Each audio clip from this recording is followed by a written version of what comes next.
Welcome folks! With Starfield coming out in a few days, I'm about to dive in it for a couple of weeks, but not without showing you some tasty Skyrim mods first. The Hidden Gems mods, episode 13. Let's go!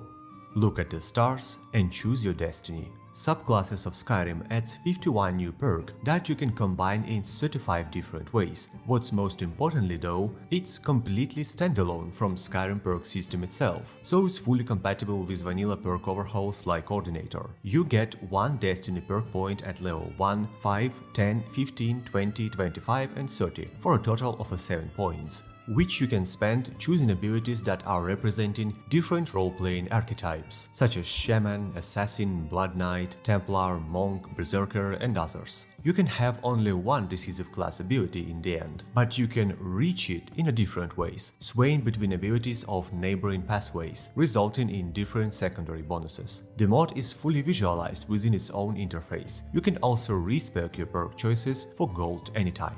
Often the tiniest changes or additions are the most memorable ones. Have you ever noticed that walking over the bone piles in Skyrim never had a proper sound? Well, now there is one.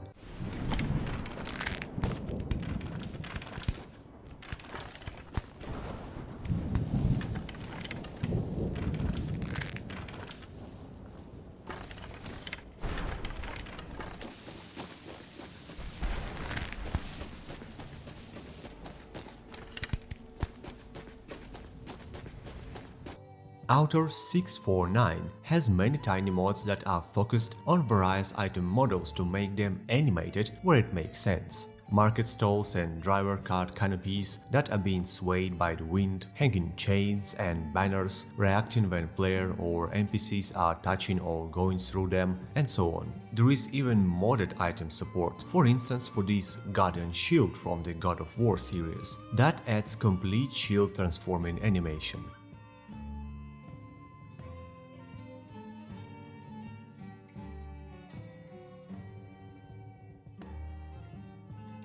Nightmarezone NPC Overhauls changed the look of several dozens NPCs from the main factions in the game, such as Thieves Guild, Dawnguard, College, Companions, as well as some other NPCs in different regions or cities, like the Reach or Whiterun. What makes their work so nice is a great balance between the attractiveness and realism. You can still see the wrinkles and age footprints on the faces of NPCs that are older, freckles, scars, dirt, but at the same time, they still look way more modern compared to vanilla look, with improved skin textures, high poly head models, and more diverse combinations of hairstyles. The characters look much better, but at the same time, females are not being turned into supermodels and males do not begin to look androgyne and staying close to their original appearance.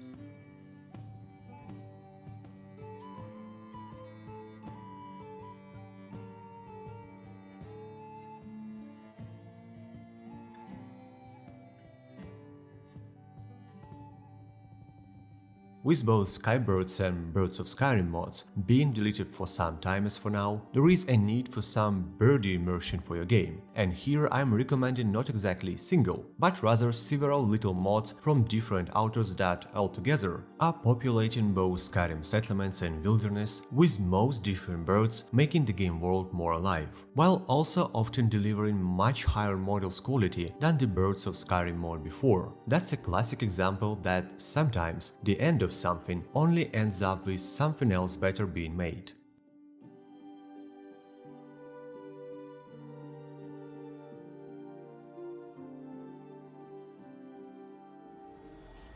Of course you can trust me. Well, here's my policy.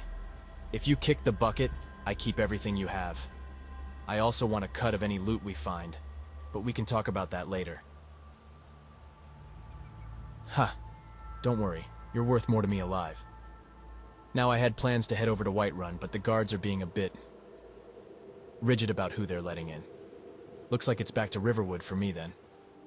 In the last 2 years, there was a noticeable influx in the number of fully voiced, qualitative follower mods for Skyrim, and Bjorn is not an exclusion. What's making him great and pretty underrated though is this. Many follower mods can be absolutely top-notch in terms of quality itself, have amazing voice acting, thousands of lines, and so on, but in majority of cases, it feels like their character writing always tries to make them special in some way. Super strong, super talented, having some kind of incredibly sad backstory, way too talkative, self-confident, and so on. I like Bjorn so much exactly because he doesn't have all that. He has over 1,300 voice lines, reacts on many game quests, events and locations, but anytime he talks, it sounds just normal. He's not acting too strong, too funny, too mysterious, or too smart. Just an average guy in Skyrim trying to live his life, and that's what makes him great. Nonetheless, his voice acting quality is great, and he also has some for his backstory, offers you bandit hunting quests, and can even have a love story after some time, if you are interested in this. I'm rarely keeping follower mods in my load order, but Bjorn will have a space booked there for sure. Yeah, the thing that may or may not actually be here. Talos guide us. Do you think the Draugr get bored down here? I mean, they've been dead for who knows how long. Maybe they're happy to have some action. Ulfric's Stormcloak may be the Jarl of Windhelm, but I don't agree with everything he does. Still, I respect him for standing up for Skyrim. Did you know that Windhelm is the oldest city in Skyrim? It was founded by Ysgramor himself, and served as the capital of Skyrim for many years. City Overhauls is a great scene of course, but often the devil hides in tiniest details. Drengin Houses Rework are simple model replacers for multiple houses that are adding chimneys where they logically should be, as well as correcting various illogical model details, like it's shown on the next before-after comparison. Small details that make sense and make difference.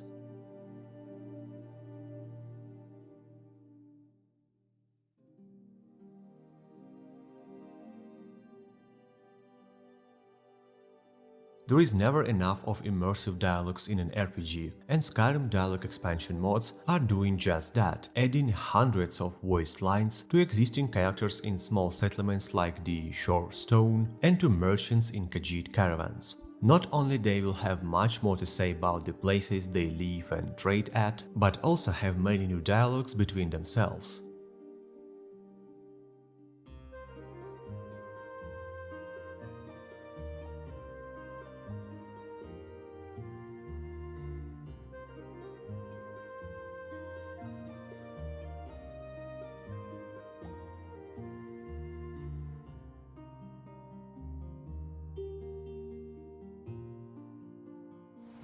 You're looking quite lovely today, you know.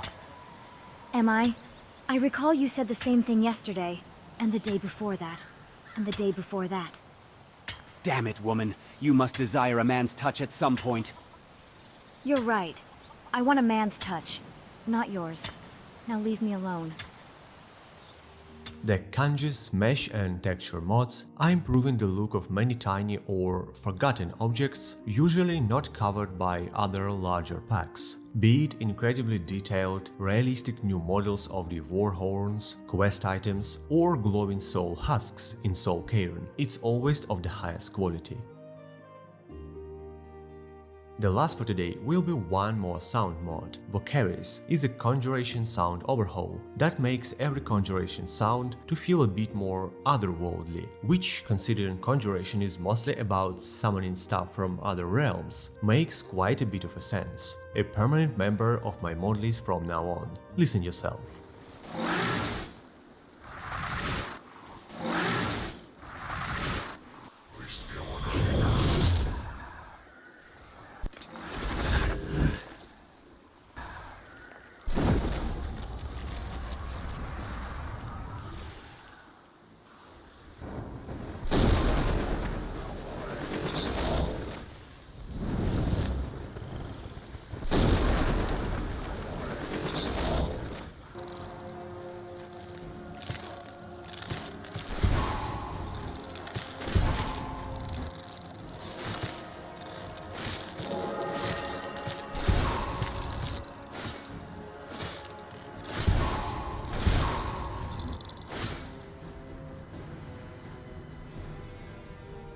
That's all for now, folks. I hope you picked up a few new mods for your setup, and I will definitely show you a few others soon. Want your game to look and play same good as mine while being stable with many hundreds of mods installed? Then take a look at my modding guides that received a major updates just recently. They are linked down below in the video description.